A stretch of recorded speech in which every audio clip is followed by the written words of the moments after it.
welcome to the UK Thrashers radio show on the day that Blacklist released their brand new album Disciples of Time. We catch up with Tyler and talk all things Trifecta and album. Before that, let's get on with some thrash. This is Stealth Genocide by Contract Killer.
Contract Killer, taken from their debut EP Fat Cat. Bit of crust punk thrash to kick off the episode.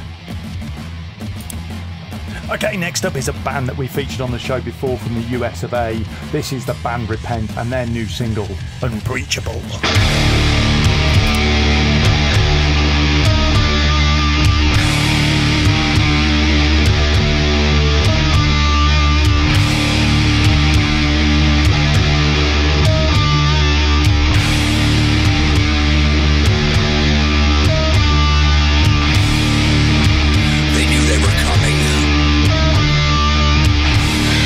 Slaughtering from land to land.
Okay, before Tyler from Blacklist joins us, here's the band's launch single from their brand new album.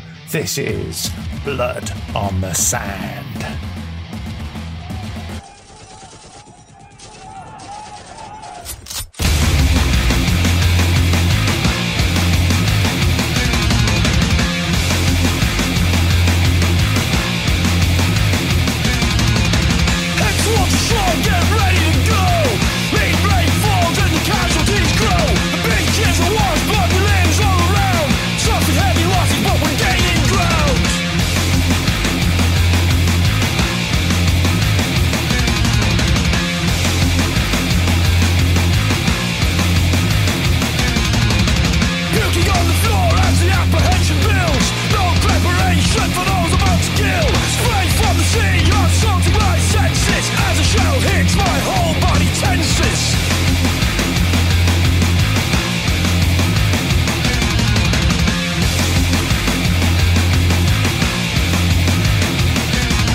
Okay, this week on the UK Thrashers radio show, we have a guest who's been on the show a couple of times before, but never with a brand new album out today. Say hello to Tyler from UK Thrashers, Blacklist. Welcome to the show, mate.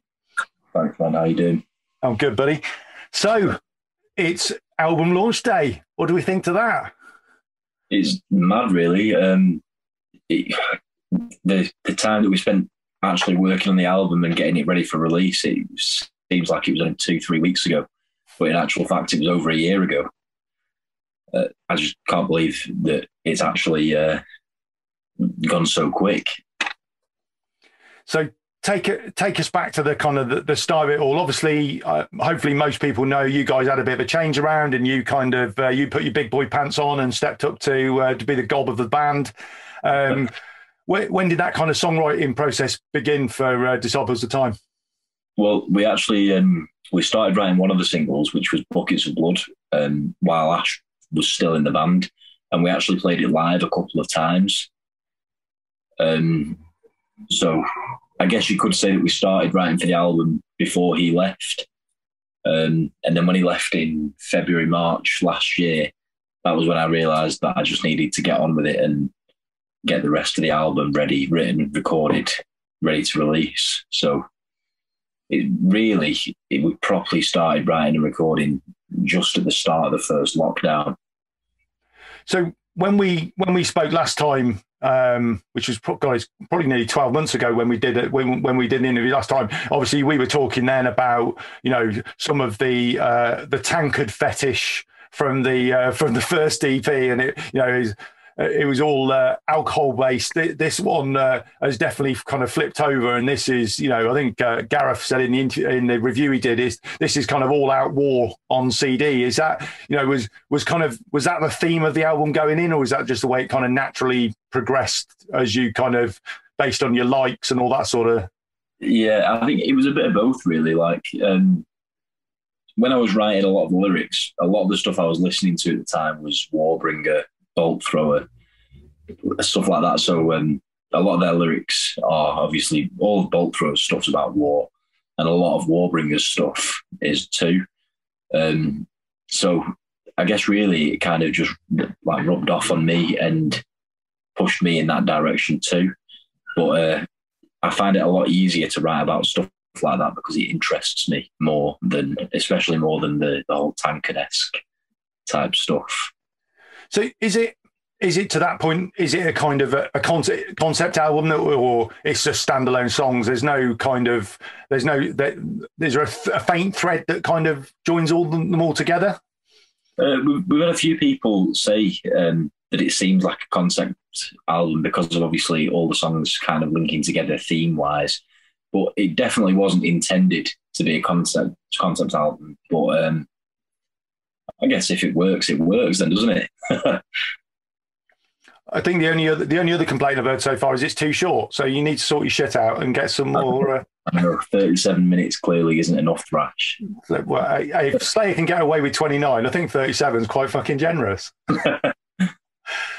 So do you want to talk us through the songs? Kind of give a little bit of an insight into that, because obviously, you know, you're a young lad. Judging by the length of your hair, you didn't sign up and get sent to foreign lands to plant your feet on the sand. So where's this kind of interesting, you know, things like the trenches and kind of all that come from? Is that purely from music, or are you're a bit of a history buff as well? A bit of both, really. When I was at school, I never really got into history or anything. I never really got into school. Yeah, no, into school in general. I didn't like it. And then, I don't know, when I first started getting into like bands like Bolt Thrower, Warbringer, so about 3 or 4 years ago now, the lyrical themes kind of interested me enough to look into more like history sort of stuff with like wars, and obviously like the bubonic plague. That's where the Plague Doctor song comes from. And I think since then my interest's just grown and grown, and it's kind of just pushed my lyrical standpoint towards that. All right. So you mentioned the Plague Doctor, and he's kind of become the iconic figure of the album. Is that a bit of a reflection on the last kind of 18 months, or is that kind of a little bit accidental, but has a kind of with a nice little nod? It kind of started as a bit of an accident, to be honest. Like we only wanted the Plague Doctor on there before we even wrote the song Plague Doctor. It was with the song Buckets of Blood.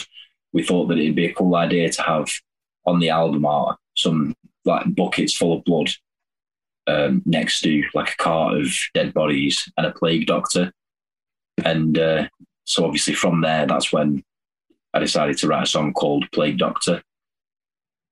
But I guess it does very much tie in with COVID-19 if you look at it that way.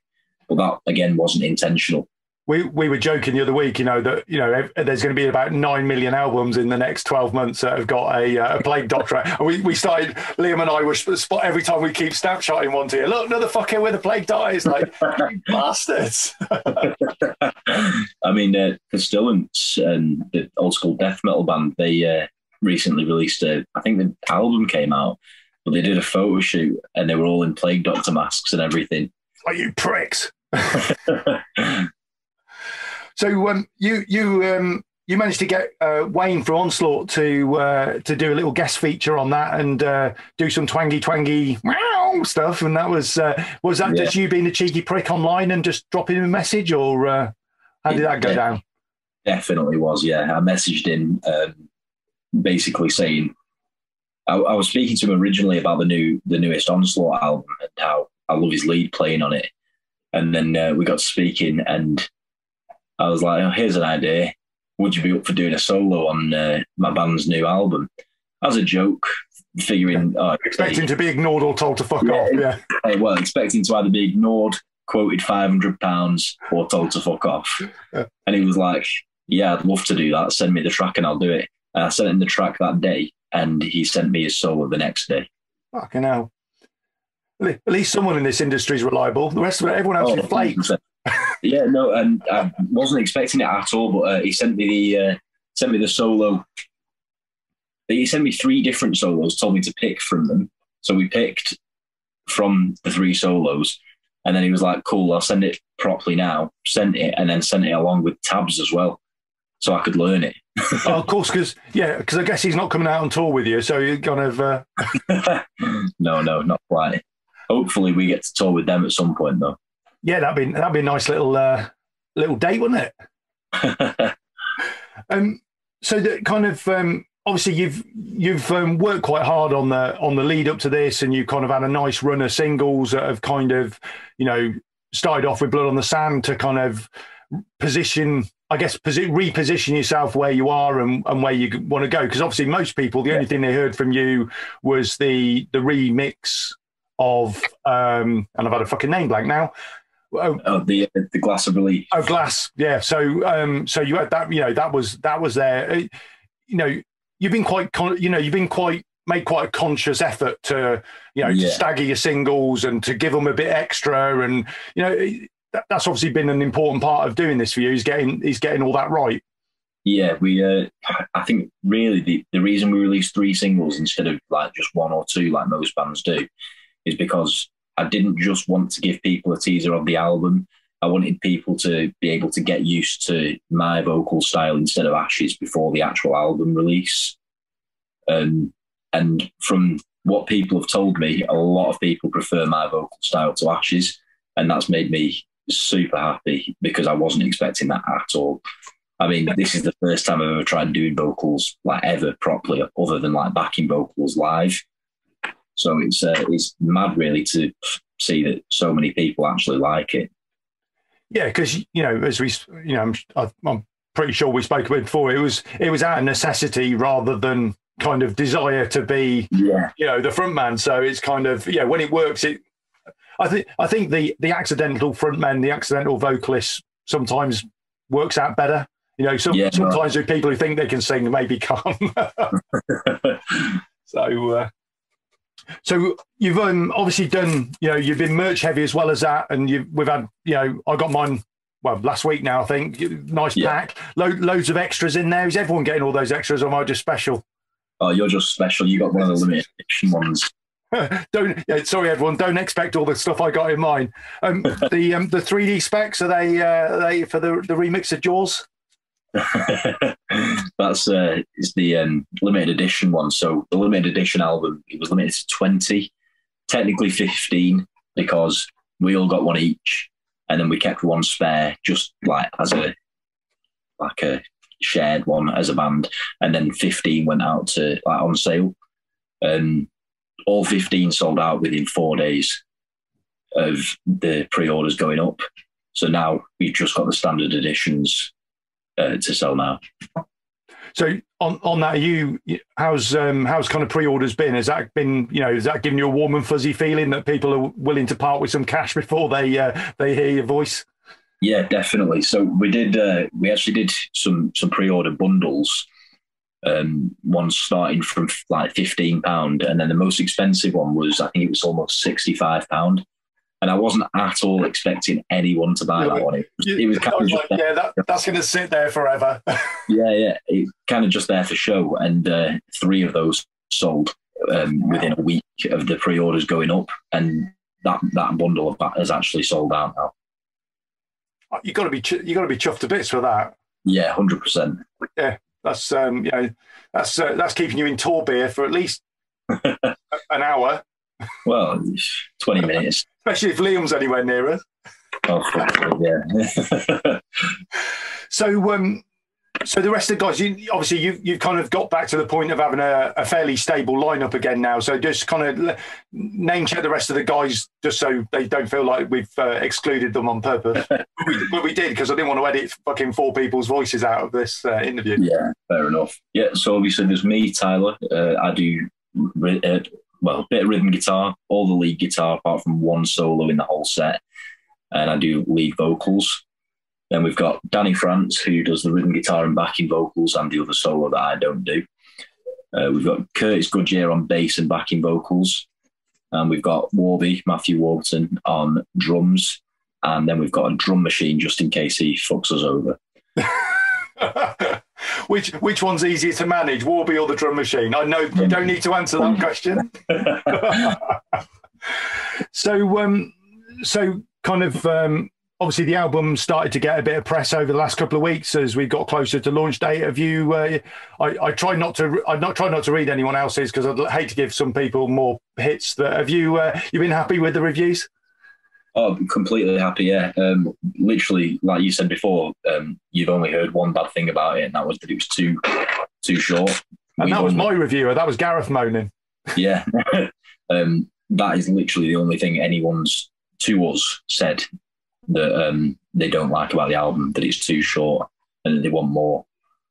We're completely over the moon with how well it's actually doing so far and how many good reviews we've actually got from it. So kind of coming out of the back end of the pandemic, and obviously, you've got your launch show next week. Yeah. Is that right? Next Friday? Yeah. So, at Bootleg Social in Blackpool, let's get that in for you there. What's the, obviously you want to get out and tour this, you want to get out and play as many gigs as you can. You've had your frontman experience is, how many gigs have you done with you as the frontman? None. This will be it. So this is your cherry popping moment. Yeah, I guess you could say that. So is that not to put the shits up you, but is that a bit worrying, or are you're feeling pretty confident? It's a little bit worrying, but at the same time, I'm feeling pretty confident for the pure fact of I know that the first gig, the actual album release gig on the 16th, is a socially distanced gig, so everyone's going to be seated, so no one's going to be right up in my face or anything while I'm doing what I need to do. But so I guess that's taken a bit of the nerves off. But I don't really anymore tend to get nervous on stage. But like I said, obviously I've never done vocals on stage, so. Yeah, you've always been allowed to shrink back a little bit and just be the guitarist, which is a bit of a different. Yeah, I am going to. I'm definitely going to miss just playing guitar, because I can't remember one Blacklist gig that I've done where I've stayed on stage the whole time, because I've got my wireless system for my guitar, so I go and get in the pits and everything. But if I'm singing, I can't really do that. Wireless mic, mate. That is true. I'll have to get one of them headset ones like Tom. Yeah, like Madonna. Yeah. So how many people are kind of expected for the launch party? So obviously, with it being a socially distanced gig, the capacity is a lot less than usual, because it's obviously at tables. I think the capacity with tables is now around 75. Okay. And last time I checked, half of the tickets had sold out. Sorry. Go on, carry on, mate. Yeah, no, last time I checked, half the tickets had sold.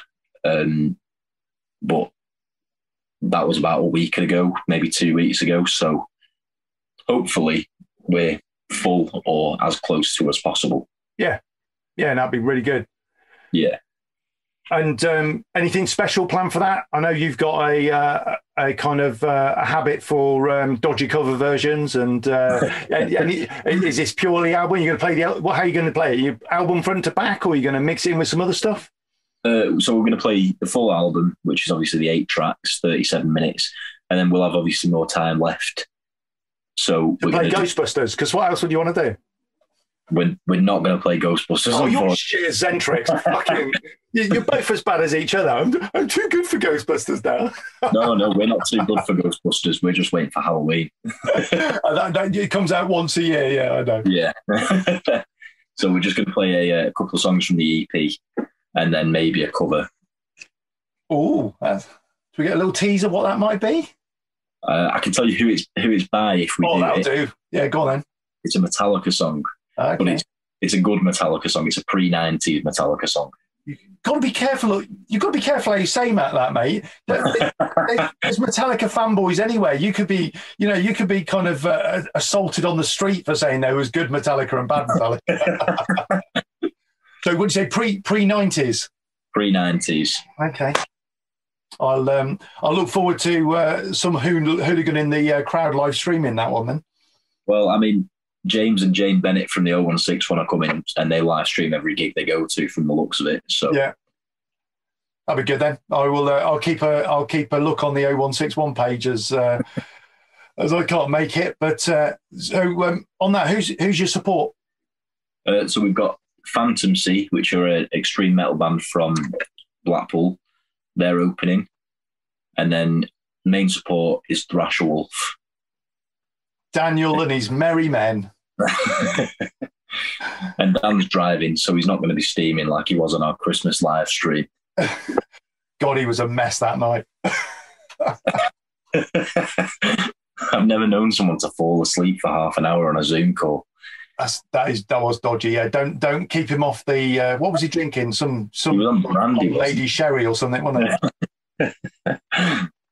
So talking about Thrasher Wolf and kind of leads you nicely into the Trifecta tour that obviously Unearthed, Liam, the guys announced the other day, which people haven't heard, is kind of yourselves, Thrasher Wolf and Hellfected. Is it during September? It's kind of like a run of 8 days, 9 days. It's a 7-day tour. 7 days, Monday to Sunday.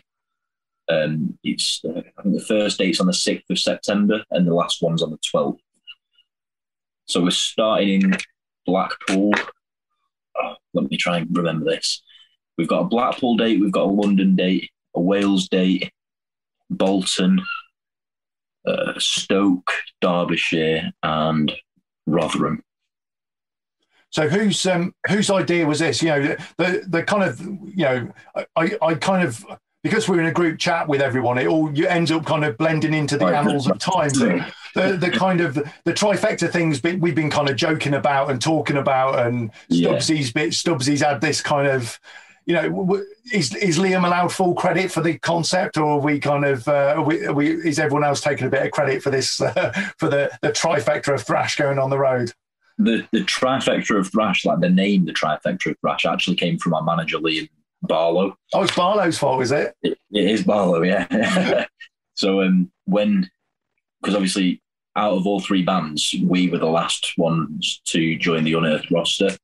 So when we joined, we had a Zoom call with him, and he came up with it on the spot. There, he said that he wants to label us, Thrasher Wolf and Hellfected, as the Unearthed trifecta of thrash metal, and we've all loved that idea since then. And then everything's just kind of blown up. Everyone in like the UK thrash scene now knows the trifecta as us 3 bands. Obviously, there's your group on Facebook. There's the UK Thrashers group. Obviously, everyone in there knows of the trifecta of thrash. And then there's New Wave of Thrash Metal, which is run by Neil Beardsley. A lot of people on there are excited about the trifecta of thrash now. So obviously, we figured we'd get a joint tour going. And the amount of response that's got since we really announced it, what was it, just 2 days ago now, 3 days ago. Middle of the week. I think Liam was struggling for a good day to do it on because there's so much going on at the minute. Yeah. But since we've announced that, so many people have said that they want to go to certain dates. We've had a few people even say that they're going to follow us around the whole tour. I've been told I am. I never got a decision. I got told. Well, that's just how it works. Won't. That's just how it works. You've got to. Yeah. Well, I'm manning the merch table. Yeah. So, it sits quite nicely because you guys are all kind of complementary. You've all of a kind of. You got similar thought patterns, but you're all kind of individual in yourselves as well, within the band as well. I think if you can't go and have a good night at a gig like that, if you're into thrash and like all sorts of thrash and you want to support up and coming bands, it's going to be it's going to be immense. Is there going to be other support bands as you go around? You're getting locals jumping on the bill at various places. I believe there is in some of them, yeah, but I'm not 100% sure. I know that the Tuesday, which is the Derbyshire gig, it's at the Hairy Dog in Derbyshire. I know that we, none of us three are actually the headliners of that one. Right. There is a different headliner. How fucking rude. It's actually quite a big band that's headlining that, but we're not allowed to announce that yet. Okay. But it's definitely going to be an amazing gig, that. Well, I'm due an interview with Barlow anyway, so I'll try and squeeze that out of him over the next couple of weeks. Announced in about a week or two anyway. Okay. So cool. And other plans for that? I joked about the merch table there. I've got a drawer full of patches and stuff that we haven't shared with anybody yet. What about other stuff? You working for some? I want a legacy. I've still got a Clash of the Titans T-shirt from 1990. There's got to be something equivalent of the. I mean, that's got to be done, really. I believe Liam from Hellfect is working on getting artwork sorted for like T-shirts and everything. So I imagine the artwork will go on the front, and then we'll probably get the Trifecta logo that you designed on the back. Glow in the dark green, please. It'd be nice. 100%.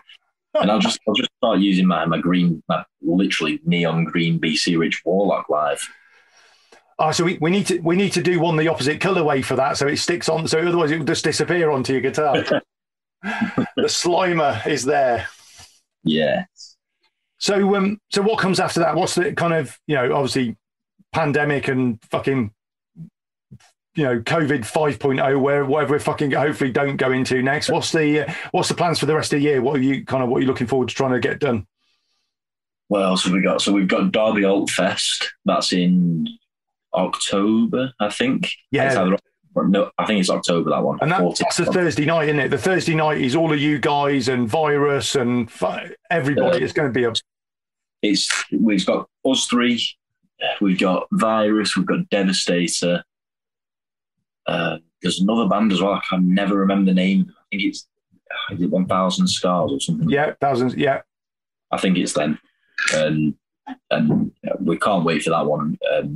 For the pure fact of it's just a night full of thrash, isn't it? Yeah, exactly. And I'm not trying to discount the rest of the weekend, but for me, Thursday night of that kind of run is the ticket price alone is worth that for the Thursday night. So it would be fucking mental. Yeah, obviously you were down to support Coke and the Virus Boys on their album launch show, which obviously went to we were. That was meant to be a bootleg in Blackpool last April, I think. But obviously we went into the lockdown in March, so that got cancelled. We've not really spoken about rearranging that just like recently, but I mean, if we can get it rearranged, I'd be more than happy to still obviously support them. At the time when we were going to do that, it was when Ash was still in the band as well. So that just shows how long COVID's actually been now. Yeah. It's insane. We've also got, is that November? I think in November it is.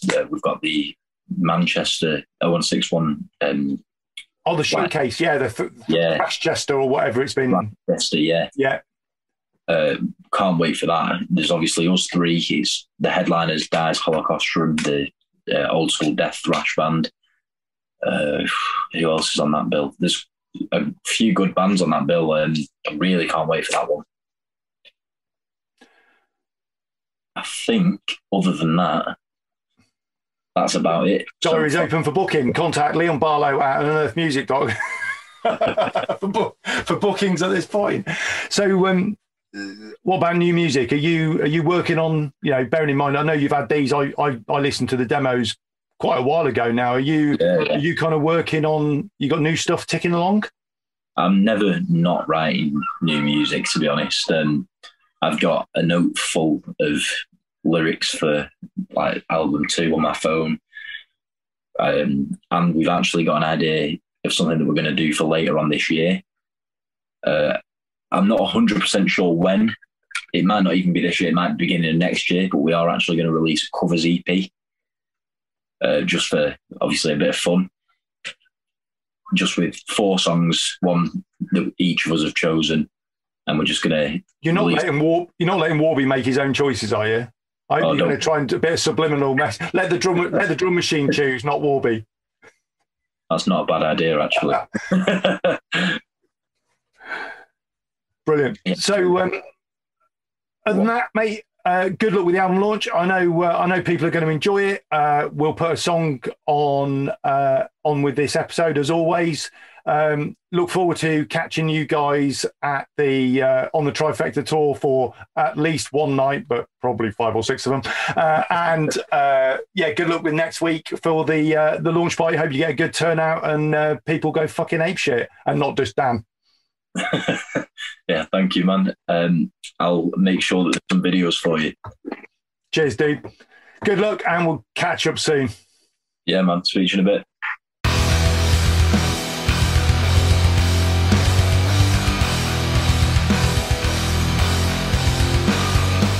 This is Tyler from Blacklist, and you are listening to the UK Thrashers radio show.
Okay, that's it for another episode. Thank you for joining us. Thank you to Tyler from Blacklist for spending some time with us and talking about the new album.